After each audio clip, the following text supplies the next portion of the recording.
Et bonjour à tous et bienvenue sur Chagaratech. Aujourd'hui, nous allons découvrir comment intégrer Feign à notre application Spring Boot pour communiquer avec une API externe. En l'occurrence, j'ai choisi l'API publique PokéAPI qui fournit des informations sur les Pokémon. Nous allons voir comment créer un client Feign et l'utiliser pour récupérer les informations de cri d'un Pokémon spécifique. Alors, c'est parti. En premier, j'aimerais vous présenter du coup l'API que je vous ai mentionnée. Concrètement, elle se traduit par ceci. Donc là, c'est ici la page d'accueil. Donc là, nous avons notre API suivi des paramètres que nous pouvons y ajouter. Donc concrètement, en fait, ça se traduit par ceci, en fait. Donc nous appelons du coup /Pokémon /Ditto. Donc Ditto en anglais, c'est pour métamorphe. Et ça nous retourne toute une panoplie d'informations, du coup, sur ce dit Pokémon. Donc il y en a vraiment, vraiment beaucoup. Nous, on va se cantonner du coup au cri, donc on va récupérer simplement ceci. Et c'est ça qui est bien avec Feign, c'est qu'on n'est pas obligé de définir absolument tout le modèle de données pour pouvoir juste appeler des API.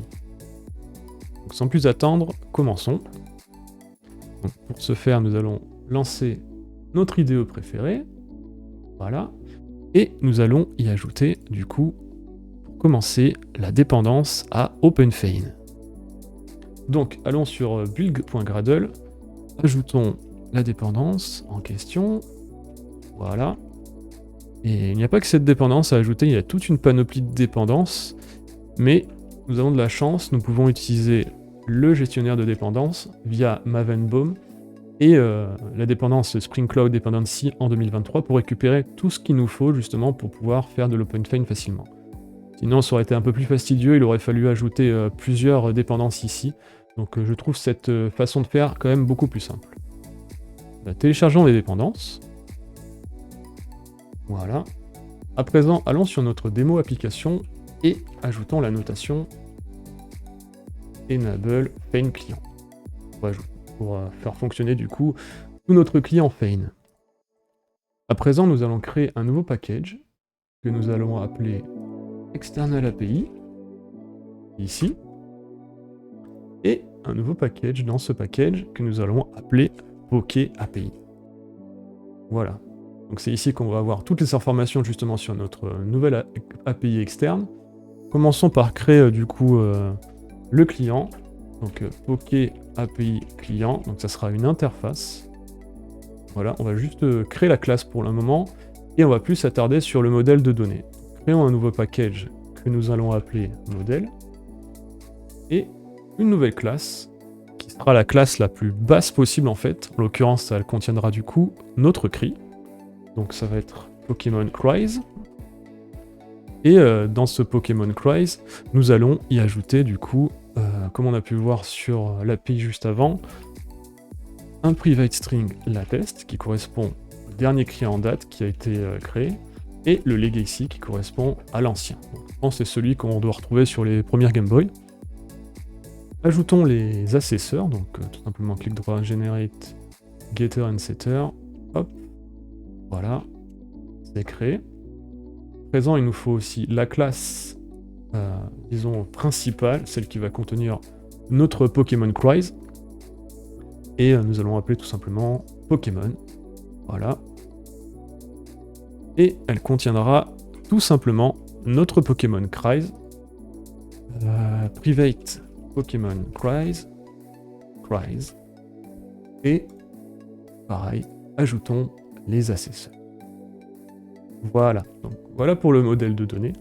Nous pouvons nous pencher maintenant plus attentivement sur notre PokéAPI client, dans lequel nous allons commencer par ajouter une annotation, une client.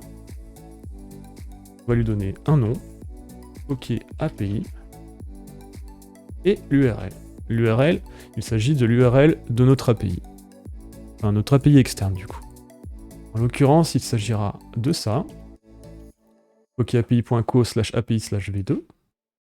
À présent, nous allons créer un getMapping, comme nous avons pu le faire sur notre contrôleur, pour pouvoir appeler /Pokémon/Pokémon name. Voilà. Ça retournera notre classe Pokémon que nous avons créée. GetPokémon, passe variable, Pokémon name, voilà, string Pokémon name. Et voilà. C'est aussi simple que cela pour déclarer notre API externe, nous pourrons appeler facilement Pokémon/Pokémon Name de cette façon. À présent, nous allons créer un nouveau package dans notre Poké API que nous allons appeler Service et qui contiendra du coup tout ce qu'il faut pour pouvoir taper notre client. Donc on va créer une nouvelle classe que nous allons appeler Poké API Service. Voilà. Alors il s'agit d'un service, donc il faut rajouter la notation service. Voilà. Nous allons auto-wire notre Poké API client. Private. Poké API client. Et ensuite, nous allons pouvoir taper notre client de cette façon. Donc, le service s'attendra en retour à un objet de type Pokémon. Voilà. On va l'appeler getPokémon, cette méthode. Elle attend un Pokémon Name. Et va retourner tout simplement, ajouter l'import ici, retourner tout simplement un Poké API client, getPokémon de Pokémon Name. Voilà pour ce service, c'est aussi simple que ça. À présent, ce qu'il nous reste à faire, c'est de pouvoir appeler depuis notre navigateur ce service, notre contrôleur qui va appeler ce service, qui va lui appeler l'API externe. Donc on va ajouter un nouvel endpoint dans notre démo contrôleur. Pour commencer, nous allons auto-wire le Poké API service et ajouter un nouveau getMapping que l'on va appeler /Pokémon /Pokémon qui va retourner un Pokémon. On va l'appeler getPokémon tout simplement. Le pass variable, ça va être notre Pokémon Name, que l'on a défini juste au-dessus. Et on va retourner Poké API Service, getPokémon, de notre Pokémon Name que nous allons insérer dans notre navigateur juste après. Et voilà. Donc nous avons fait tout ce qu'il fallait côté code pour pouvoir appeler notre API externe. Je vous propose de tester maintenant. Démarrons l'application. L'application est démarrée. Donc nous allons mettre un localhost /ditto, concrètement. Donc là nous avons Pokémon /ditto. Et là on voit bien que ça retourne les informations de notre Pokémon, tout simplement. Et voilà, c'est aussi simple que ça. Nous avons intégré Feign à notre application Spring Boot et utilisé un client Feign pour appeler Poké API afin de récupérer le cri d'un Pokémon. Si vous avez aimé cette vidéo, n'oubliez pas de la liker et de vous abonner pour plus de contenu sur le développement avec Spring Boot. Merci d'avoir regardé et à la prochaine sur Chagaratech.